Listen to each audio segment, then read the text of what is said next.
Hello.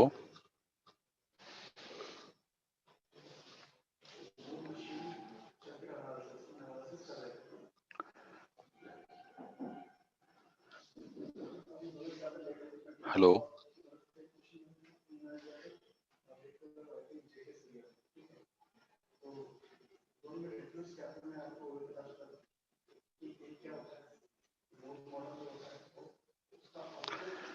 बच्चे क्यों नहीं ज्वाइन कर रहे हैं?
बच्चे नहीं ज्वाइन कर रहे हैं।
हेलो, आवाज आ रही है मेरी?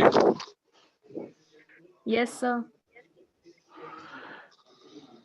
आप लोगों ने लेट में ज्वाइन किया, कुछ शेड्यूल था क्या आपका? कोई क्लास वगैरह थी अभी?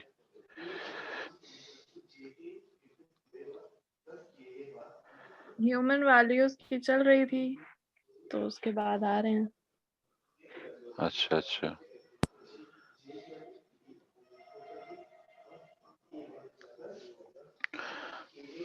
जैसे हम लोगों ने मॉर्निंग में फर्स्ट क्लास में जो है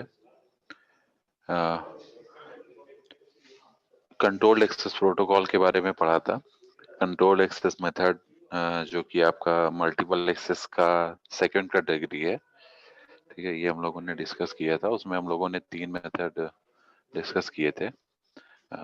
first one is reservation protocol method, second one is polling method and the third one is token ring based method, ठीक है। तो उसमें हम लोगों ने हमने आप डिस्कस किया था कि कैसे हमारा how the controlled access method is different from the random access protocol method. Uh, as I have told you that in random access method, the signal, the data or packets get transmitted randomly from the source to the destination, and there may be the chance of collision. Clear? So to avoid that problem, we move to the controlled access method, in which we have studied different methods, that is uh, to avoid the problem of collision. Clear? So uh, now in this way we will discuss now the next one is, that is the last one, that is channelization process. Clear? Channelization means we need to create, uh, means we have the channel for a sender to access their packets or frames into that channel. So if we use the channelization technique, it means we just divide the channel in time domain or frequency domain or in code form. So through which the packet may get transferred in the particular time slot, or having some particular bandwidth or frequency, or having some particular code. Clear? So we will see that. I'm sharing a document to all of you. Kindly see that. So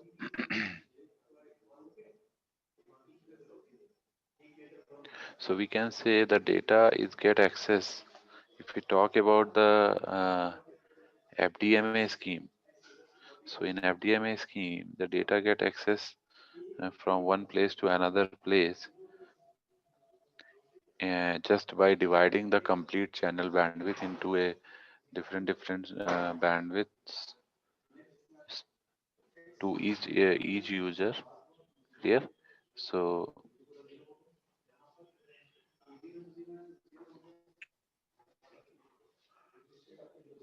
so is it visible to all of you? Is it visible to all of you? Yes, sir. Okay. So we are discussing the frequency division multiplexing scheme first in the channelization based multiple access protocol. So we can see in frequency division multiplexing, suppose we have a common shared channel. This you can see, this is a common shared channel. Clear? Where all the user can access the channel simultaneously. But mm, the complete data or complete bandwidth is divided into different frequency band. Clear? So हम कह सकते हैं कि हमारे पास जो time slot है, मतलब time जो है, जैसे मान लीजिए इस तरीके से अगर हम देखें, क्लियर, तो this is the time axis and this is what frequency और bandwidth. Clear? This is bandwidth. So each user has their different bandwidth. Means this is the band 1, this is band 2, this is band 3. Clear? So this is F1 frequency band, this is F2 frequency band, and this is F3 frequency band. It means they all are shared a common channel with different frequency band. Clear? So एक ही time पे different frequency bands हमारे हर एक user को assigned है. ठीक है? जिससे क्या होता है, जो पूरा का पूरा फ्रीक्वेंसी बैंड है उसको हम डिफरेंट बैंड्स में कैटेगराइज कर लेते हैं, छोटे छोटे बैंड्स में, जिससे कॉलिजन अवॉइड हो सके. ठीक है?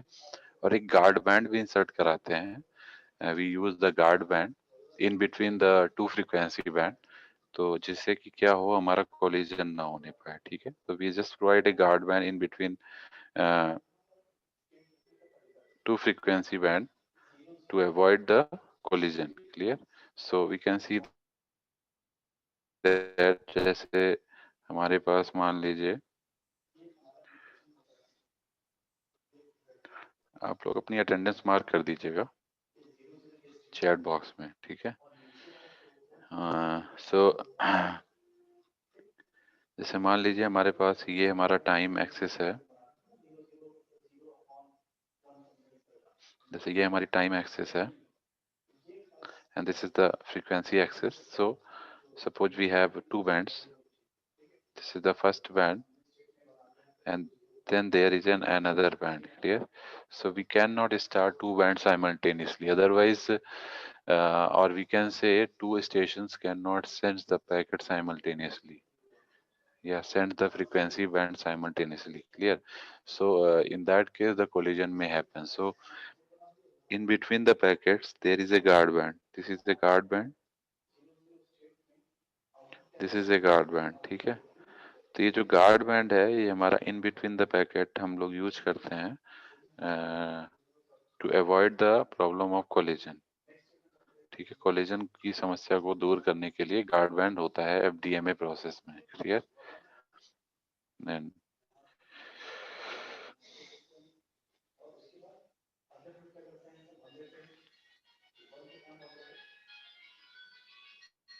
now the next one is, I'm just erasing this.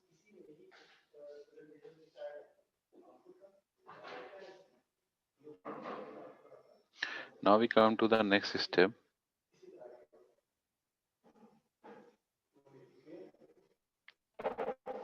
Yeah, okay. In TDMA scheme exactly what will happen, अभी मैं थोड़ा डिटेल में आपको समझाऊंगा। तो in TDMA exactly the complete band of frequency, complete frequency band is shared on different time slot. Means we just divide this particular this time slot into different. We just divide this time axis into different time slots. So each user assigned a particular time slot with full bandwidth. Clear? So we can say all the bandwidth will be assigned a time slot, जैसे T1 हो गया, T2 हो गया, T3 हो गया। तो हर एक time slot में कंप्लीट बैंड आपका एक्सेस करेगा, लेकिन हर एक को हम टाइम स्लॉट असाइन करेंगे जिससे क्या हो, कोलिजन ना हो। जैसे मान लीजिए फर्स्ट यूजर हमारा जैसे ये है, तो इसके पास ये जो बैंड है ये बैंड आपका कंप्लीट बैंड है। ठीक है, लेकिन इसको हमने टाइम स्लॉट दे दिया T1।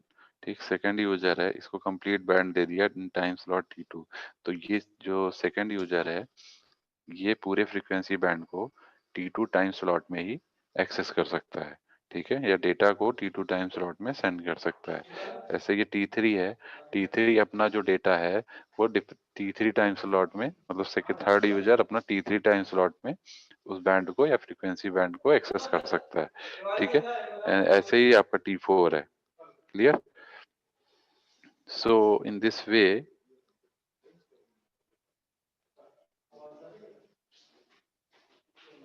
the user can uh, access their band of frequency in different time slot in TDMA scheme. Clear?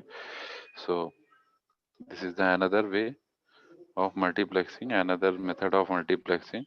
Now the next one is your CDMA scheme. ठीक है, CDMA में क्या होता है कि जो आपका डेटा एक्सेस होता है वो कोड्स फॉर्म में होता है, बिट बाय बिट। मीन्स जो हमारे यूजर हैं, जो सेंडर है, उसको कंप्लीट जो बैंड ऑफ फ्रीक्वेंसी है उसको एक कोड असाइन हो जाता है। ठीक है, so they can access the data in a, जैसे मान लीजिए हमारे पास स्टेशन 1 है, उसके पास जो डेटा है वो D1 है, और उस डेटा D1 को उसने कोड असाइन किया हुआ है C1। तो then the data and code will multiply, means D1 and C1 will get multiply, and this information will get transmitted from the station 1। ठीक है, clear? This information will be transferred from station 1, and suppose station 2 have data D2 and with the code information is C2, so it will be multiplied D2 and C2, and this information will be transmitted for station second. Clear? And something like for station 3 and station 4. Clear? And if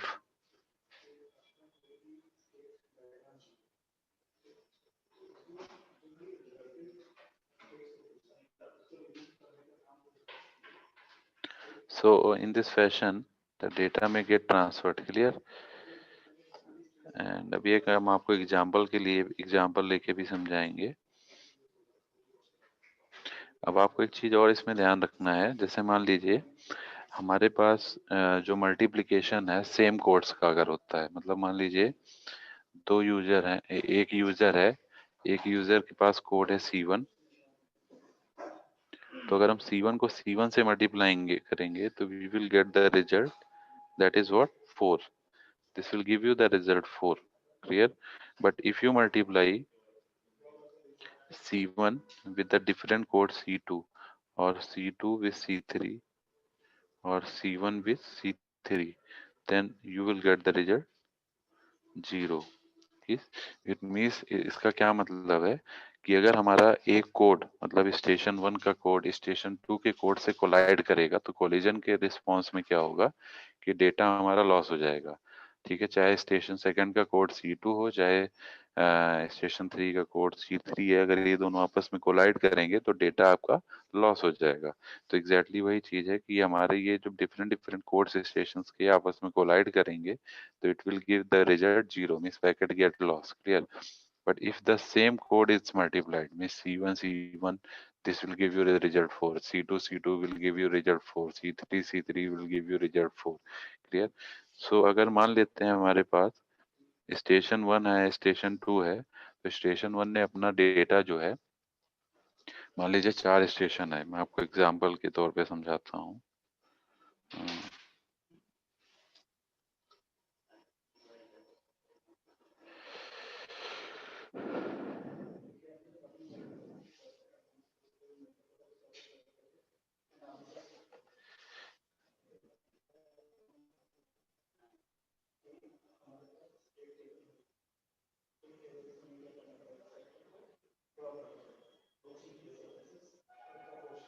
मेरी आवाज आ रही है सभी को?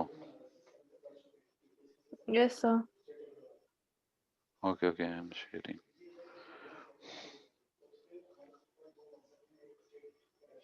एक मैं अभी आपको एग्जांपल के तौर पे समझाता हूँ, जरा वेट करिए, मैं शेयर कर रहा हूँ मैं।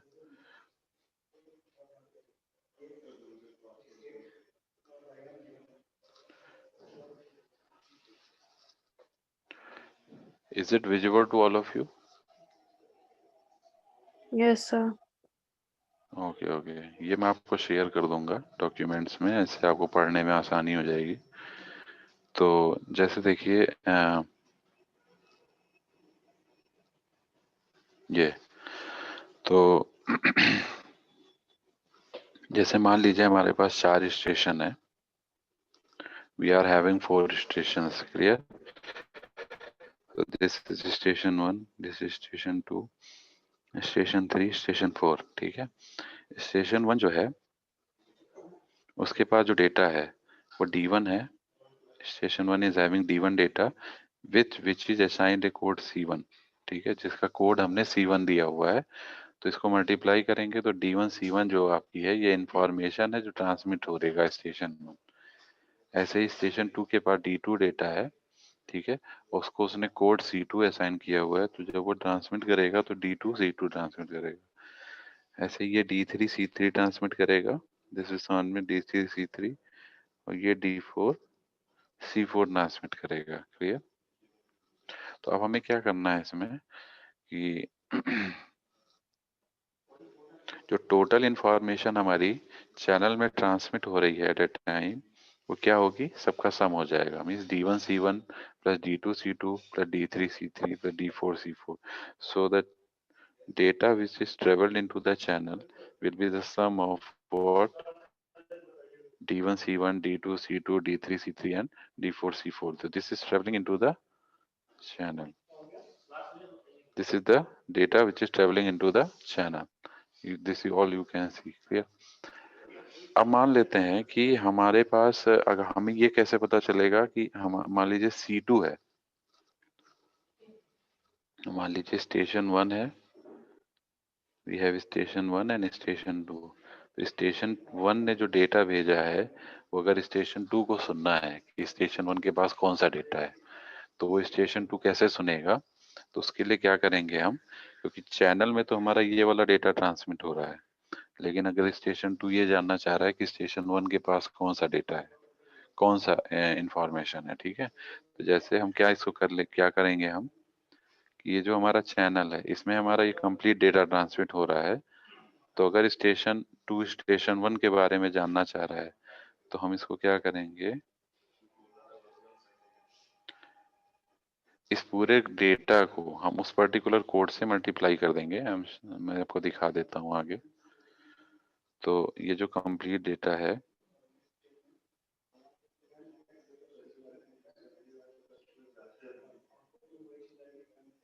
ये दिख रहा है सभी को? This page is visible? Yes sir.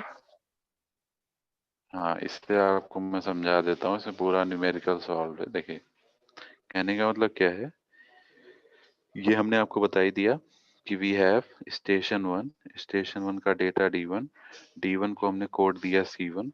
तो हमारे पास जो स्टेशन 1 के पास इंफॉर्मेशन है वो C1 D1 है, ठीक है, जो कि ट्रांसमिट होगी। ऐसे स्टेशन 2 के पास डेटा D2 के पास कोड C2। तो D2 और C2 मिलके स्टेशन 2 का डेटा हो गया, ठीक है, जो ट्रांसमिट हो रहा है। ऐसे स्टेशन 3 स्टेशन 4, तो 4 स्टेशन है हमारे पास। These are the all are the 4 station, ठीक है। तो मान लीजिए स्टेशन 2 अगर स्टेशन 1 को हियर करना चाहता है, कि जैसे अगर मान लीजिए station 2 want to hear whatever station 1 says, तो क्या उसके कोड इंफॉर्मेशन को जानना चाहता है, तो क्या करेंगे हम इसमें, जो ये सारे कोड्स हैं means C1 D1 plus C2 D2 plus C3 D3 plus C4 D4, इसको हम क्या करेंगे, स्टेशन 1 के कोड से मल्टीप्लाई कर देंगे, दैट इज C1, ठीक है। तो जब C1 से आप मल्टीप्लाई करेंगे तो आपको रिजल्ट क्या मिलेगा, रिजल्ट आपको ये मिलेगा, देखिए, this is the result. C1 into D1 मतलब C1 को सारे टर्म से मल्टीप्लाई करेंगे, तो C1 इंटू पहला टर्म हो जाएगा, ठीक, plus C1 into D2 plus C1 into D3 plus C1 into D4। अब आप देखिए, हमने अभी आपको बताया था कि जब दोनों कोड सेम कोड मल्टीप्लाई होते हैं तो आंसर 4 आता है, और जब डिफरेंट डिफरेंट कोड मल्टीप्लाई होते हैं तो आंसर 0 आता है, क्योंकि वहां पे कोलिजन हो जाता है। तो देखिए यहाँ सारे जितने टर्म ये वाले हैं ये सब डिफरेंट डिफरेंट कोड वाले हैं, तो ये सब आपको रिजल्ट क्या दे देंगे, 0 दे देंगे। तो ये तो 0 हो गए मल्टीप्लाई होके, केवल ये वाला टर्म आपका बचेगा, ठीक है, दिस टर्म विल रिमेन। तो ये टर्म जो है ये आपको क्या दे देगा, C1 विल गिव यू 4। तो 4 इंटू D1 आ जाएगा, this will give you what, 4 into D1। समझ में आ रहा है सभी को? This will give you what, 4 into D1, ठीक है। अब हमें क्या करना है, इसको हम क्या करेंगे कि हमारे कितने कितने टोटल सेंडर हैं, 4 सेंडर हैं। इस 4 इंटू D1 को हम क्या करेंगे, नंबर ऑफ सेंडर से डिवाइड कर देंगे। तो नंबर ऑफ सेंडर कितने हैं, 4 सेंडर हैं। 4 से डिवाइड करेंगे तो 4 से 4 कट जाएगा, तो आंसर आ जाएगा D1। तो इसका मतलब क्या है कि स्टेशन जो सेकंड है उसको ये पता चल रहा है कि स्टेशन 1 ने जो डेटा एक्सेस किया है वो D1 किया है। Is it clear? समझ में आ रहा है ये? एक तरह से ये डिकोडिंग मेथड है, this is called the decoding method. कि जैसे स्टेशन 1 के पास जो डेटा था वो D1 है, उसको अगर हम डिकोड करना चाहें स्टेशन 2 की तरफ, तो this is the decoding method. ये समझ में आ रहा है सभी को? हेलो,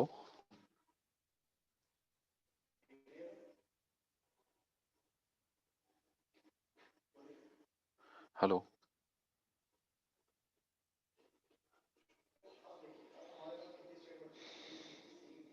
मेरी आवाज आ रही है सभी को? हेलो, यस सर, आ रही सर। मैं पूछ रहा हूँ ये समझ में आ रहा है, ये CDMA का जो मैं बता रहा हूँ प्रोसेस? Yes sir. अच्छा, ऐसे ही मान लीजिए अगर स्टेशन 3 को स्टेशन 2 का डेटा एक्सेस करना है, मतलब पता करना है कि कौन सा डेटा है, तो इसको हम क्या करेंगे, इस पूरे कोड को हम डिवाइड करेंगे C2 से, ठीक है। जैसे अभी हमने यहाँ C1 से डिवाइड किया है, फिर हम इसको C2 से डिवाइड करेंगे, ठीक है ना। तो जब C2 से डिवाइड करेंगे तो ये हमारा जो है C2 वाला टर्म रह जाएगा, C2 इंटू D2, ठीक है। और C2 इंटू C2 क्या हो जाएगा, 4 इंटू dt हो जाएगा, क्योंकि दो हमने बताया दो सेम कोड मल्टीप्लाई होंगे आंसर 4 आएगा, तो 4 इंटू D2 हो जाएगा। और इसको हम क्या करेंगे, नंबर ऑफ सेंडर से डिवाइड कर देंगे, जो कि 4 है, 4 से डिवाइड करेंगे तो आंसर D2 आ जाएगा। ठीक है ना। तो in this way we can find the value of the particular data which a user have. Clear? So this is called the code division multiplexing scheme. अब इसमें हम आपको जैसे आपसे थियरी वगैरह कुछ पूछी जाएगी, तो थियरी का पोर्शन मैं बता देता हूँ आपको क्या इसमें एक्सप्लेन करना है।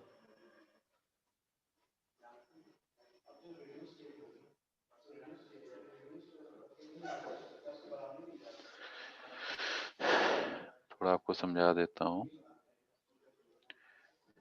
ये देखिए,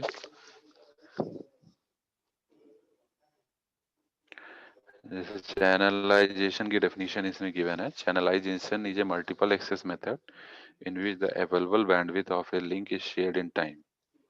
चैनलाइजेशन क्या है?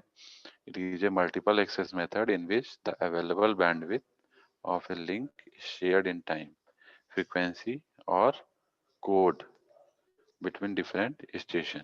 मतलब चाहे आप टाइम के रेस्पेक्ट में शेयर करो, चाहे फ्रीक्वेंसी के रेस्पेक्ट में शेयर करो, चाहे code CDM means code division code के बेसिस पे शेयर करो, तो जो अवेलेबल बैंडविड्थ है ऑफ ए लिंक वो इन पर्टिकुलर टाइम, फ्रीक्वेंसी या कोड में शेयर हो सकती है। ठीक है, इसको हम बोलते हैं चैनलाइजेशन। ठीक है। और एक टर्म होता है मल्टीप्लेक्सिंग, और एक टर्म होता है मल्टीपल एक्सेस। ठीक है। मल्टीप्लेक्सिंग आप सभी ने पढ़ा होगा कि मल्टीप्लेक्सिंग क्या मतलब होता है कि if we have multiple signals that are combined together and thus travel simultaneously in a shared medium. मतलब एक साथ हमारे पास कई सारे चैनल सिग्नल्स हैं, उनको हम कंबाइन कर दें और फिर उसको एक शेयर्ड मीडियम में ट्रांसमिट कर दें, तो इसको हम मल्टीप्लेक्सिंग कहते हैं। ठीक है। तो मल्टीप्लेक्सिंग जो होती है एग्जैक्टली वो उसमें बैंडविड्थ जो है वो शेयर्ड होती है पूरी की पूरी। ठीक है ना। और जो मल्टीपल एक्सेस है, मल्टीपल एक्सेस में क्या होता है कि हमारे कई सारे स्टेशन क्या करते हैं, उस पर्टिकुलर चैनल को सेंस करते हैं। ठीक है ना। कई सारे स्टेशन हमारे पास हैं जिसको जो उसको हमारे स्टेशन को एट ए टाइम सेंस करते हैं और देखते हैं कि चैनल बिजी है या आइडियल है, उसके अकॉर्डिंग अपने डेटा को एक्सेस करते हैं या सेंड करते हैं। ठीक है ना। इसमें हम लोग अब FDMA पढ़ रहे थे, तो FDMA हमने आपको बताया है। FDMA में क्या होता है, available bandwidth of a common channel is divided into band that are separated by guard band. वो गार्ड बैंड कौन सा है, ये देखिए पूरी हमारे पास बैंडविड्थ है, this is the complete bandwidth. ये कंप्लीट बैंडविड्थ को हमने क्या किया है, डिफरेंट डिफरेंट बैंड्स में डिवाइड किया है। ये हमारा चैनल 1 हो गया, चैनल 2 हो गया, चैनल 3 हो गया, चैनल 4 हो गया। और आप देख सकते हैं हर एक चैनल या हर एक बैंडविड्थ के बीच में हमें एक एक गार्ड बैंड दिख रहा है। ये गार्ड बैंड क्या बताता है कि कोलिजन ना होने पाए, this is the guard band. ये गार्ड बैंड हमारा क्या है, हर एक बैंड जब ट्रांसमिट होगा उसके कुछ समय बाद दूसरा बैंड ट्रांसमिट होगा। अगर उसी टाइम पे दोनों बैंड, जैसे मान लीजिए ये बैंड और ये बैंड ट्रांसमिट हो गया तो कोलिजन हो जाएगा। तो to avoid the collision we use the guard band in between the different different frequency intervals या frequency band. Clear? This is the FDMA scheme.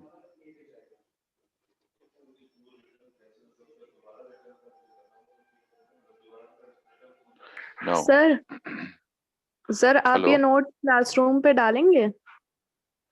हाँ डालूंगा, क्यों? ओके सर, नहीं सब पूछ रहे थे। नहीं नहीं, डाल देंगे क्लासरूम में डाल देंगे। और अभी मतलब अभी तो नहीं शेयर किया है मैंने कुछ भी, लेकिन शेयर कर दूंगा। ठीक है ना। Okay sir. हाँ, जो भी कुछ पढ़ाया है, अलोहा सिस्टम है या जो भी कुछ है, वो सब हम आपका क्लासरूम में शेयर कर देंगे, तो एक बार आप लोग देख लीजिएगा। ठीक है। आई थिंक सॉफ्ट कॉपी तो बुक की सभी के पास होगी ना, फ्रोजन की। फ्रोजन की सॉफ्ट कॉपी तो सभी के पास होगी। तो बहुत थ्योरी है उसमें।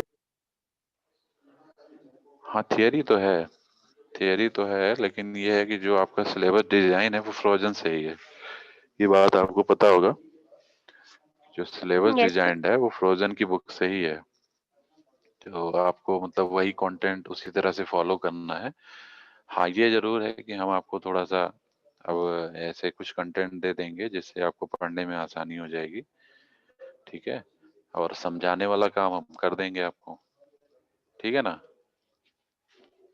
सर हाँ, अब ये देखिए एफडीएमए जो हमने आपको बताया था, एफडीएमए में हमने आपको बताया था, ये देखिए 4 हमारे पास डिफरेंट डिफरेंट फ्रीक्वेंसी बैंड के डेटा हैं जो कि क्या हो रहे हैं, एक कॉमन चैनल में शेयर्ड हो रहे हैं, ठीक है, देख सकते हैं आप लोग।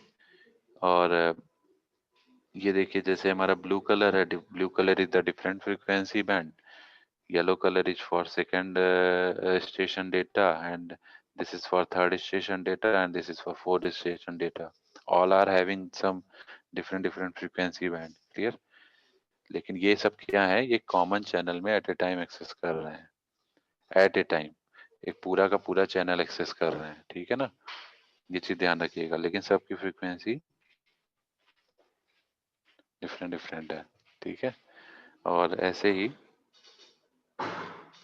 यही चीज अगर हम देखेंगे टीडीएमए में, तो टीडीएमए में क्या होता है, टीडीएमए में हम जो कंप्लीट बैंडविड्थ है उसमें हम बैंड्स को नहीं डिवाइड करते हैं, कंप्लीट मतलब सारे स्टेशन उस पर एक पूरे बैंडविड्थ को एक साथ एक्सेस करते हैं, लेकिन एक डिफरेंट डिफरेंट टाइम स्लॉट में एक्सेस करते हैं।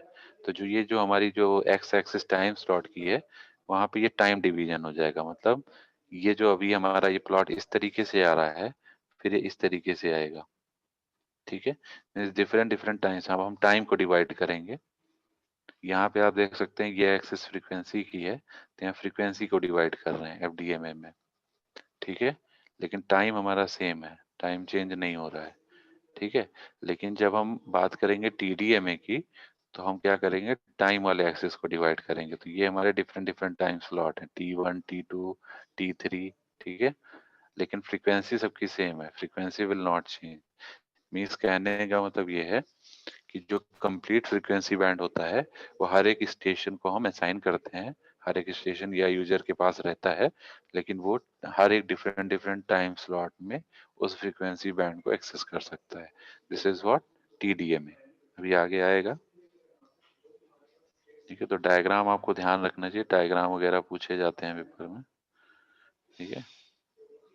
तो दिस इज टीडीएमए, जो अभी हमने आपको बताया था कि the entire bandwidth is just one channel, that is time shared between different station.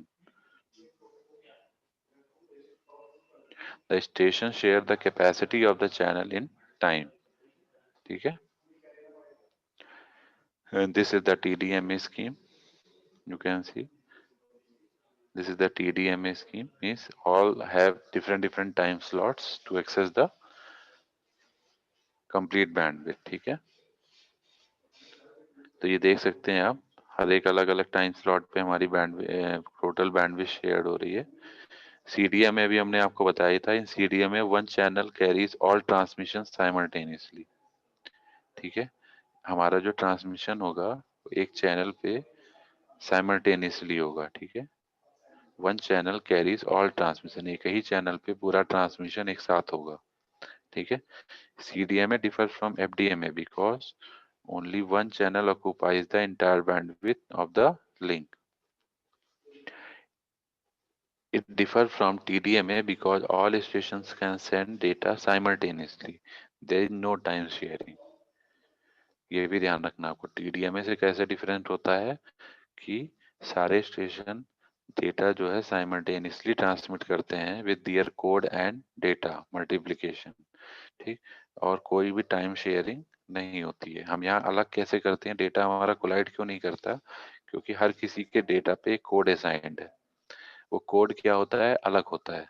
जैसे स्टेशन 1 पे जो डेटा है उसको C1 कोड असाइन है, स्टेशन 2 पे जो डेटा है उसको C2 कोड असाइन है, तो वो जो कोड्स हैं, ठीक है, वो अलग अलग हैं। अगर वो आपस में कोलाइड करते हैं, मीन C1 C2 से कोलाइड करेगा, तो इट विल गिव गिव यू द रिजल्ट 0, ठीक है, क्योंकि दो कोड आपस में डिफरेंट डिफरेंट कोड्स कोलाइड करेंगे, it means mismatching of data is there at the receiver side, so this will give you the zero result. But अगर सेम कोड आपस में मैच करते हैं, मींस जो C1 जो डेटा कहते हैं कि जो स्टेशन 1 ने हमारे जो डेटा भेजा वही स्टेशन 2 को एक्सेस हुआ। मान लीजिए स्टेशन 1 स्टेशन 2 से एक्सेस कर रहा है, स्टेशन 1 ने एक डेटा D1 भेजा विद कोड C1, स्टेशन 2 ने उसको एक्सेस किया विद कोड अगेंस्ट C1, जैसे कि हमारा क्रिप्टोग्राफी में होता है। ठीक है, इंफॉर्मेशन सिक्योरिटी एक सब्जेक्ट है, तो जिस कोड से हम उसको एनक्रिप्ट कर रहे हैं उसी कोड से उसको डिक्रिप्ट करेंगे रिसीवर साइड पे, तो हमारा जो डेटा है वो सिक्योर है, अदरवाइज डेटा लॉस हो गया। ठीक है ना। तो ये जो C1 कोड साइन है उसकी जो क्रिप्टोग्राफिक होगी वो उसी से रिसीवर को एक्सेस होगी जिसको वो डेटा भेजा जा रहा है। ठीक है, ये हमने आपको बता ही दिया है।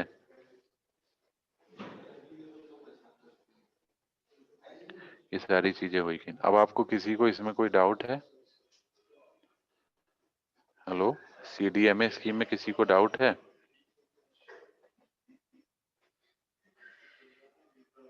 No sir. CDMA, TDMA, FDMA के बेसिक फंक्शनिंग में किसी को डाउट हो तो बताइए। आप लोग अपनी अटेंडेंस जो है चैट बॉक्स में डाल दीजिए, जो जो बच्चे हमसे कनेक्ट हो रहे हैं इस समय।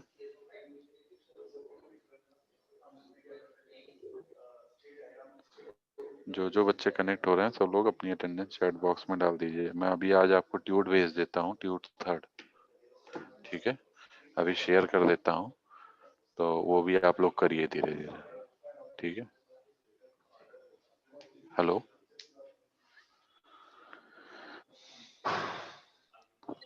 Yes sir.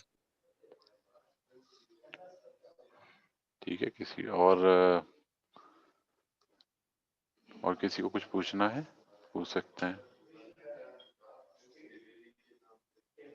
अभी किसी को कुछ पूछना है? आप लोग अपनी ट्यूट सबमिट कर दीजिएगा, जो फोल्डर हमने बनाया है। अभी बच्चों के ट्यूट नहीं आए हैं सारे बच्चों के, तो वो सभी लोग अपना ट्यूट शेयर कर दीजिएगा।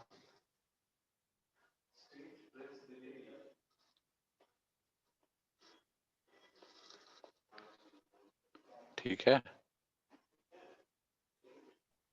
Yes sir. ओके, तो चलिए फिर आज की क्लास को एंड करते हैं यहीं पे। और किसी को कुछ पूछना हो तो पूछ लीजिए, अगर किसी को कुछ पूछना है बताइए।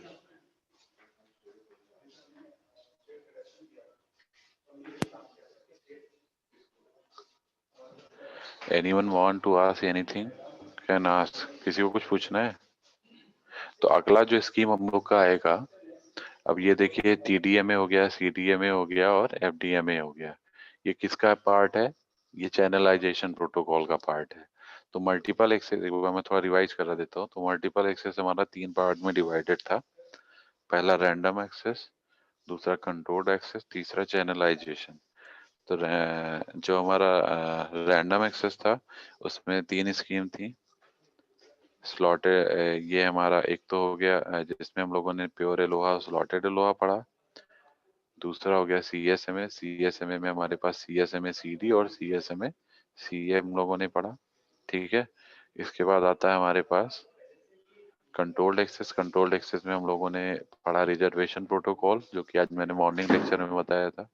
फिर टोकन रिंग प्रोटोकॉल और जो हमने पोलिंग मेथड पढ़ा। ठीक है, इसके बाद जो 3rd हमारा है, जो आज अभी हम लोगों ने डिस्कस किया है, that is what? Channelisation protocol. Channelisation में भी हम लोग FDMA, TDMA और CDMA डिस्कस किया। ठीक है, जिसमें हम लोग ये जान समझते हैं कि हमारा जो पैकेट है वो कैसे सिक्योर फॉर्म में चैनल के थ्रू ट्रांसमिट हो विदाउट कोलिजन। ठीक है ना। बाकी जो अब हमें नेक्स्ट पढ़ना है